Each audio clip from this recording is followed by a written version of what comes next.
आज हम लोग पढ़ने जा रहे हैं कैपेसिटर। कैपेसिटर है क्या? सबसे पहले कैपेसिटर जो है एक डिवाइस है जो स्टोर करता है चार्ज को।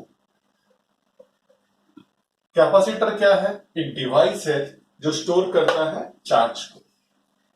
चार्ज को स्टोर करने का जो क्षमता होता है उसको हम लोग बोलते हैं कैपेसिटेंस। क्या बोलते हैं? कैपेसिटेंस।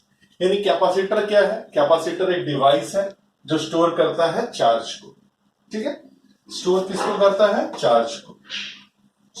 स्टोर जो चार्ज को करता है उसका क्षमता, कितना चार्ज को स्टोर कर रहा है उस क्षमता को बोलते हैं कैपेसिटेंस। क्या बोलते हैं हम लोग? कैपेसिटेंस। ठीक है, इसको हम लोग बोलते हैं कैपेसिटेंस। ठीक है, Q का मतलब होता है चार्ज और V का मतलब होता है वोल्टेज या फिर पोटेंशियल। वोल्टेज या फिर पोटेंशियल। V का मतलब क्या होता है? वोल्टेज या पोटेंशियल। ठीक है, Q directly proportional to V होता है। इसका मतलब क्या? जितना ज्यादा चार्ज को बढ़ाएंगे उतना ज्यादा पोटेंशियल बढ़ेगा, या फिर उल्टा V directly proportional to Q। जितना ज्यादा पोटेंशियल होगा उतना ज्यादा चार्ज फ्लो करेगा। इस प्रोपोर्शनलिटी को अगर हम लोग हटाते हैं तो Q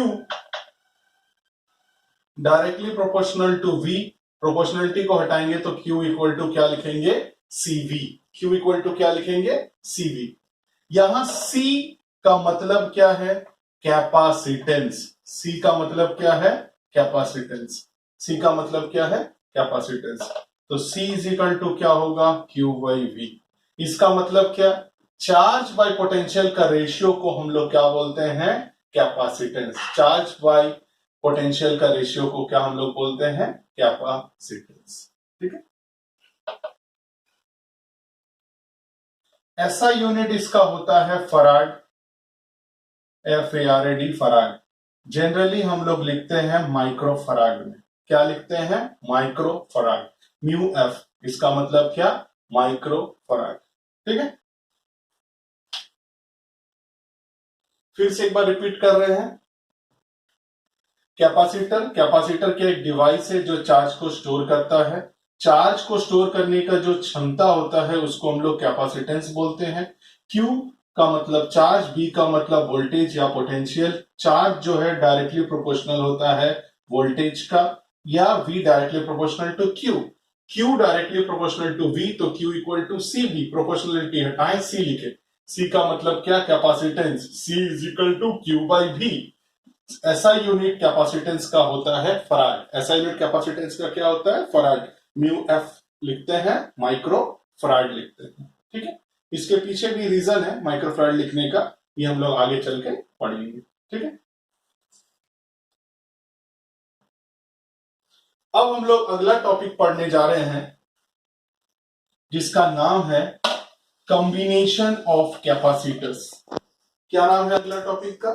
combination of capacitors. Combination of capacitor.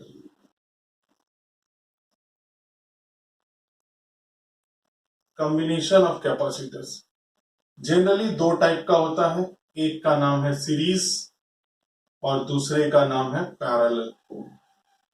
Parallel,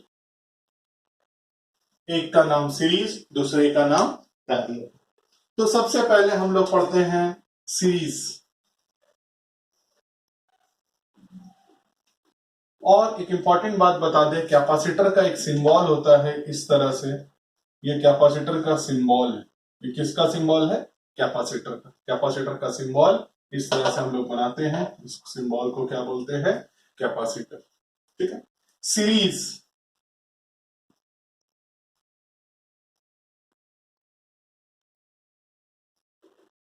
मान लेते हैं तीन कैपेसिटर है।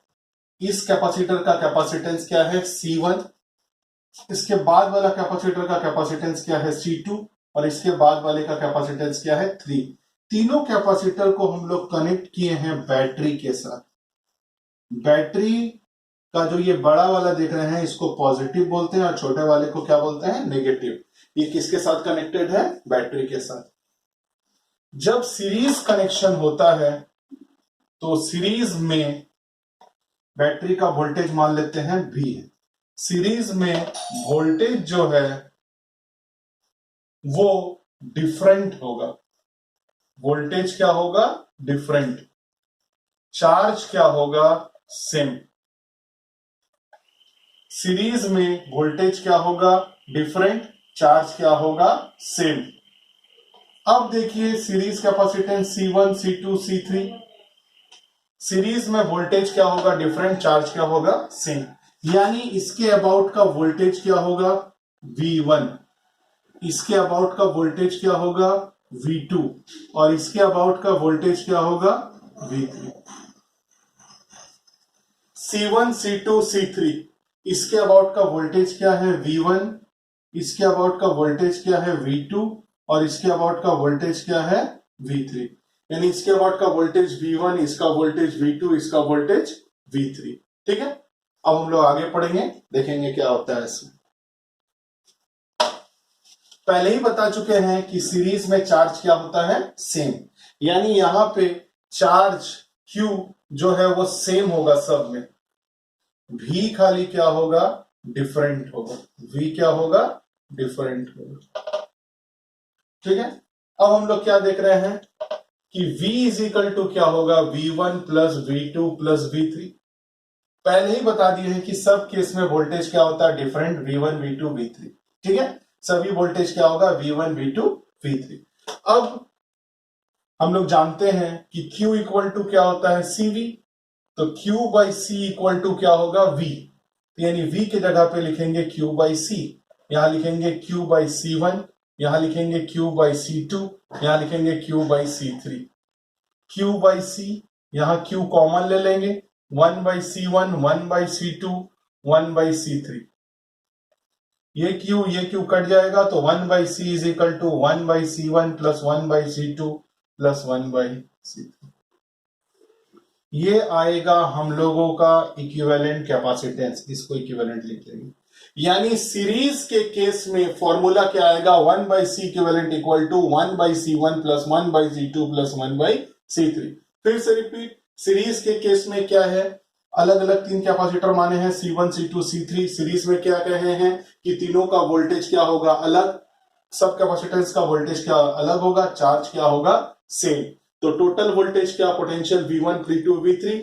Q इक्वल टू CV हम लोग पहले ही पढ़ चुके हैं। Q इक्वल टू CV हम लोग पहले ही पढ़ चुके हैं। तो V क्या होगा, Q बाई C। तो V की जगह Q बाई C लिखे। वोल्टेज इस कैपेसिटेंस के अबाउट का वोल्टेज क्या होगा, Q बाई C1। इसके अबाउट का क्या होगा, Q बाई C2। इसके अबाउट का क्या होगा, Q बाई C3। अब फॉर्मूला में बैठा है, ये आया। ठीक है। 1 by C equal to C1, C2, C3। ठीक है।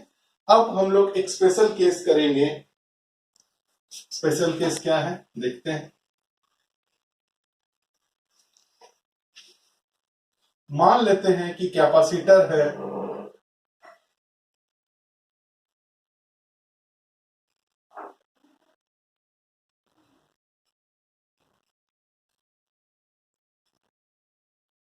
N कैपेसिटर है। सभी कैपेसिटर का कैपेसिटेंस क्या है, सेम। ठीक है। हम लोग क्या मान रहे हैं, ट्रिक, कि सभी कैपेसिटर का कैपेसिटेंस क्या है, सेम। और सब क्या है, सीरीज में है। सब क्या है, सीरीज में है। तो उस वक्त क्या होगा, फॉर्मूला डायरेक्ट C इक्विवेलेंट होगा C by N। C equivalent क्या लिखेंगे, C by N। C equivalent क्या लिखेंगे, C by N। C by N। N यहां पे क्या है, number of capacitor. Number of capacitor, कितना कैपेसिटर है उसका लिखेंगे, नंबर ऑफ कैपेसिटर। याद रखिएगा ये फॉर्मूला तभी लगेगा जब सब कैपेसिटर का कैपेसिटेंस क्या होगा, सेम। अगर अलग अलग कैपेसिटेंस होगा, अलग अलग कैपेसिटेंस होगा तो ये फॉर्मूला नहीं लगेगा, उस वक्त ये फॉर्मूला लगेगा।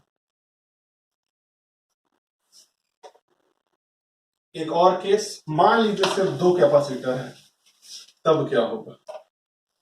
दो कैपेसिटर का केस लेते हैं। ठीक है। और दोनों कैपेसिटर का कैपेसिटेंस अलग अलग है, C1, C2।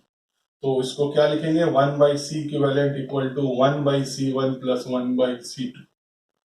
तो C1 C2 C2 plus C1 1 by C equivalent, यानी C इक्विवेलेंट का डायरेक्ट फॉर्मूला क्या होगा, C1 C2 C1 plus C2। ये C इक्विवेलेंट का डायरेक्ट फॉर्मूला, C इक्विवेलेंट का डायरेक्ट फॉर्मूला क्या होगा, C1 C2 by C1 plus C2। ये फॉर्मूला उस वक्त लगेगा जब कैपेसिटर दो होगा और दोनों का अलग अलग कैपेसिटेंस होगा C1 C2। ठीक है, इसी फॉर्मूला से हम लोग निकाल सकते हैं दो कैपेसिटेंस का, 3 का, 4 का, 5 का, सबका फॉर्मूला आपको लिखाया गया है। कैसे, 1 बाई सी इक्विवेलेंट, अगर 3 हो जाएगा तो क्या आप लिखेंगे, 1 by C equivalent equal to 1 by C1 plus 1 by C2 plus 1 by C3। अगर 4 होगा तो 1 by C1 plus 1 by C2 plus 1 by C3 1 by C4। इस तरह से हम लोग सीरीज का केस पढ़ते हैं। अब आगे पढ़ रहे हैं पैरेलल का केस। C इक्विवेलेंट क्या होगा, C बाई N, N क्या है, नंबर ऑफ कैपेसिटर। ये फॉर्मूला तभी लगेगा जब सब कैपेसिटर का कैपेसिटेंस सेम होगा।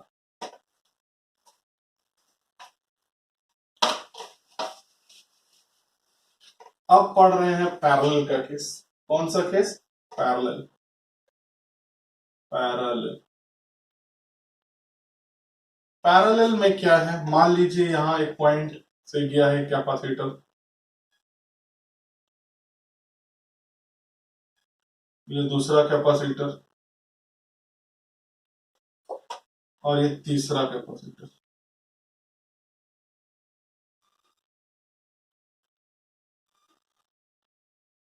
और तीनों कनेक्टेड है एक बैटरी भी से। C1 C2 C3। याद रखिएगा जब पैरेलल कॉम्बिनेशन होगा तो आप क्या देख रहे हैं, सभी पर्टिकुलर एक पॉइंट से कनेक्टेड है। कौन सा, ए बी। यानी पैरेलल के केस में क्या होता है, भी सभी के केस में सेम होगा और चार्ज क्यू क्या होगा, डिफरेंट। चार्ज क्यू क्या होगा, डिफरेंट। डिफरेंट होगा, डिफरेंट होगा। ठीक है, डिफरेंट। चार्ज क्यू क्या होगा, डिफरेंट होगा। ठीक है, तो सबका पोटेंशियल क्या है, सेम। चार्ज क्या होगा, अलग अलग। मान लेते हैं इसके अबाउट का चार्ज Q1, इसके अबाउट का चार्ज Q2 और इसके अबाउट का चार्ज Q3। ठीक है, सबका चार्ज क्या होगा, अलग अलग। इसके अबाउट का चार्ज Q1, इसका Q2, इसका Q3। अब क्या होगा, देखिए Q इक्वल टू क्या हो जाएगा, Q1 plus Q2 plus Q3। यानी Q इक्वल टू हम लोग क्या पढ़े हैं पहले, Q इक्वल टू होता है CV। Q इक्वल टू हम लोग क्या पढ़े हैं, CV। अब देखिए Q की जगह पे लिख दिए CV, Q1 की जगह पे क्या लिखेंगे, C1V, C2V और C3V। अब देखिए V कॉमन ले लिए तो क्या आया, C1 plus C2 plus C3। यहां पे CV, V कट गया। C इज इक्वल टू क्या आया, C1 plus C2 plus C3।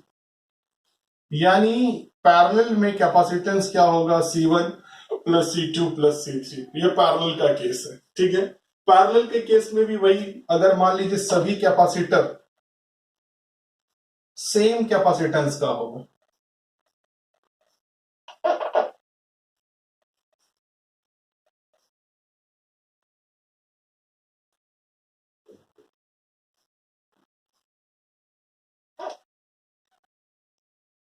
सभी कैपेसिटेंस अगर सेम कैपेसिटेंस का होगा, C C C C C, तो इस केस में फॉर्मूला क्या लगेगा, C इक्विवेलेंट होगा N इंटू C। उसमें C बाई N होता है, इसमें NC होगा।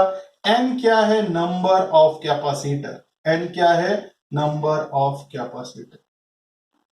N क्या है, नंबर ऑफ कैपेसिटर। ठीक है, आज हम लोग क्या पढ़े, कैपेसिटर क्या है ये पढ़े, कॉम्बिनेशन ऑफ कैपेसिटर पढ़े।